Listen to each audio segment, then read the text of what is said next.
ஊக்கமூட்டும் உளவியல். வாங்க இன்னைக்கு ஒரு இன்ட்ரெஸ்டிங்கான ஒரு டாபிக் பார்க்கலாம். எஸ், மூட் ஸ்விங்ஸ் பத்தி தாங்க. கேட்க ரெடியா இருக்கீங்களா? ஆல்ரைட்.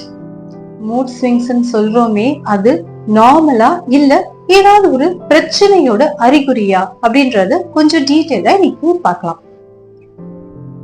இன்னைக்கு என்கிட்ட பேசவே பேசாத, I am not in a good mood அப்படின்னு குழந்தைங்க முதல்ல பெரியவங்க வரைக்கும் எல்லாரும் சொல்றதை நம்ம கேட்டிருக்கோம். சோ மூட் ஸ்விங்ன்றது ஒரு மனநிலையில இருந்து இன்னொரு மனநிலைக்கு குவிக்கா ஷிஃப்ட் ஆகுது. சந்தோஷத்துல இருந்து இரிட்டபிள் மோடுக்கு மாறுறது.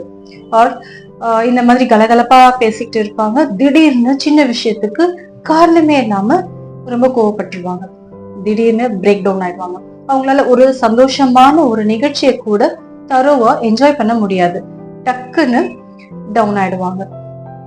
இது பெண்களுக்கு சிலருக்கு ப்ரீ மென்சுரல் ஃபேஸ், அதாவது மாதவிடை வரத்துக்கு 1 வீக் முன்னால இந்த மாதிரி மூட் ஸ்விங்ஸ் காமனா இருக்கலாம். இது இல்லாம பிசியாலஜிக்கலா அப்படின்னு சொல்லுவோம். என்னன்னா ரொம்ப ஸ்ட்ரெஸ்டா மென்டல் எக்ஸாஷனோட இருந்தாலும் இந்த மாதிரி மனநிலை மாற்றங்கள் நிச்சயமா இருக்கும். சரி, இது எதுவுமே இல்லாம ஃப்ரீக்வெண்டா இந்த மூட் ஸ்விங்ஸ் ஏற்படுது அப்படின்னா கண்டிப்பா ஏதாவது ஒரு மனநிலை பாதிப்போட அறிகுறி இருக்குங்க. உளவியல்ல emotionally unstable personality or border line பர்சனாலிட்டின்னு சொல்லுவோம்.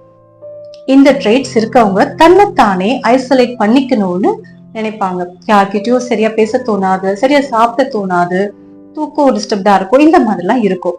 இது எல்லாமே ஏன் அப்படின்னு பார்த்தோம்னா, அதாவது பிரெயின்ல இருக்க நியூரோ டிரான்ஸ்மிட்டரோட இம்பேலன்ஸ்னால இது ஏற்படும். இப்போ நீங்க கவுன்சிலிங் போனீங்கன்னா சில தெரபிஸ் கொடுப்பாங்க, அதாவது டைலெக்சுவல் பிஹேவியர் தெரப்பி அப்படின்னு சொல்லுவாங்க, டிபிடின்னு சொல்றது உண்டு. இது எதுக்கு அப்படின்னு பார்த்தோம்னா, உங்க ப்ராப்ளம் ஐடென்டிஃபை பண்றதுக்கு ரொம்பவே ஹெல்ப்ஃபுல்லா இருக்கும்.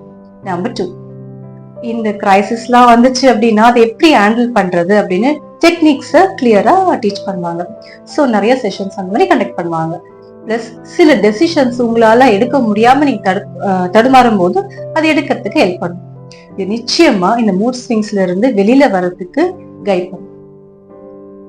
அதுவும் இல்லாம EMன்னு சொல்லுவோம், அதாவது பைபோலார் மூட் டிஸார்டர். இதுல 2 டைப்ஸ் இருக்கு. ஒண்ணு RCP, அதாவது rapid cycling bipolar disorder, and URC, அதாவது ultra rapid cycling bipolar disorder. இது இந்த பைபோலர்ன்றது ஒரு மேஜர் சைக்காட்டிக் இல்னஸ் இல்லையா? ஸோ இதையும் மூட் ஸ்விங்ஸ்க்கும் நிறைய வரலாம். ஸோ லாங் டேர்ம்ல ட்ரீட்மெண்ட் எடுத்துக்கிறதுக்கு நெசசிட்டி இருக்கும்.